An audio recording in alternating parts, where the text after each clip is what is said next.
இன்றைக்கு இந்தியாவிலேயே மிகப்பெரிய அளவில் கிராமப்புறங்களில் வேளாண் அல்லாத வேலை வாய்ப்புகள் அப்படின்னு பாத்தீங்கன்னா தமிழ்நாட்டில் தான் அதிகம். அந்த மாதிரி மாறினதுனால தான் என்ன நடக்குது அப்படின்னு கேட்டீங்கன்னாக்கா, நீங்களாம் முன்னாடி படிப்பீங்கப்பா 5-6 வருஷத்துக்கு முன்னாடிலாம் ஆந்திராவில் விவசாயிகள் தற்கொலை, கர்நாடகாவில் தற்கொலை, மகாராஷ்டிராவில் தற்கொலை அப்படிலாம் பார்த்துருப்பீங்கல்ல. தமிழ்நாட்டில் மட்டும் நடக்காதது காரணம் என்ன அப்படின்னு கேட்டீங்கன்னா, விவசாயத்துலேருந்து வருமானம் போச்சுன்னா பரவாயில்லன்ற, வேற வருமானம் இருக்கு அதை பார்த்துக்குவோம் அப்படிங்கிற நிலவரம் மாறி இருக்கிறது. அடுத்தது இந்த படிப்பை கொண்டு போய் எல்லோருக்கும் சேர்த்ததுனால என்ன இருக்கு அப்படின்னு கேட்டீங்கன்னா, இன்டர் ஜெனரேஷன் மொபிலிட்டி என்று சொல்லக்கூடிய அடுத்த தலைமுறையில் வந்து வேளாண்மையை விட்டு வெளியேறுவது அப்படிங்கிறது மிகப்பெரிய அளவில் நடந்து கொண்டிருக்கிறது. எங்க ஊர்லாம் போனீங்க அப்படின்னு சொன்னீங்கன்னாக்கா, வேளாண்மை பக்கம் கடைசி செட் ஆட்கள் தான் இருந்துட்டு இருக்காங்க. இன்னும் 5 வருடங்கள் கழித்தோ 10 வருடங்கள் கழித்தோ போனீர்கள் என்று சொன்னால் இந்த வேளாண்மை பார்க்கறதுக்கு ஆள் இருக்காது. அது வந்து எல்லாருக்கும் பொருத்தமாக இருக்கிறது.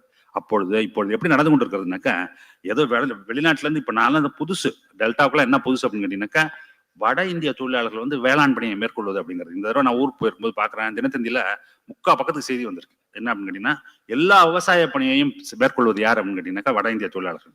அப்ப இதுக்கெல்லாம் என்ன நடந்திருக்கு அப்படின்னு பார்த்தோம்னாக்கா, எல்லாத்துக்கும் காரணம் அங்க இருந்த அமைப்பை முற்றிலுமாக மாற்றி அமைத்தது.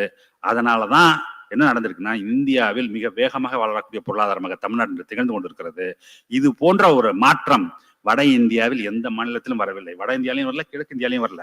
அதனாலதான் நீங்க நம்மள்ட்ட இருந்து பணத்தை வாங்கி வாங்கி வாங்கி பீகார்ல செலவு பண்ணாலும் சரி, உத்தரப்பிரதேச செலவு பண்ணாலும் சரி, வெஸ்ட் பெங்கால்ல செலவு பண்ணாலும் சரி, அந்த மாற்றம் நிகழவே நிகழாது. ஏன் அப்படின்னு கேட்டீங்கன்னா, இன்று வரை அங்க இருக்கக்கூடிய கிராமப்புறத்தில் இருக்கக்கூடிய அதிகாரம் மாற்றி அமைக்கப்படாமல் இருந்து கொண்டிருக்கிறது. இங்கேயும் கேரளாலையும் மட்டும்தான் மாத்திருக்கோம் நம்ம. அதனாலதான் கேரளா வேற ஒரு பாதையில போய் கொண்டிருக்கிறது, நான் வேற பாதையில் போய் கொண்டிருக்கிறோம். நமது பாதை எப்படிப்பட்ட பாதை அப்படின்னு பாத்தீங்க அப்படின்னு சொன்னா, அடுத்த 20 ஆண்டுகளில் நமது பொருளாதாரம் என்ன மாதிரியா பொருளாதாரமாக இருக்கும்னா, வளர்ந்த நாடுகளுடைய பொருளாதாரம் என்னவாக இருக்கிறதோ அந்த அளவுக்கு இருக்கும்.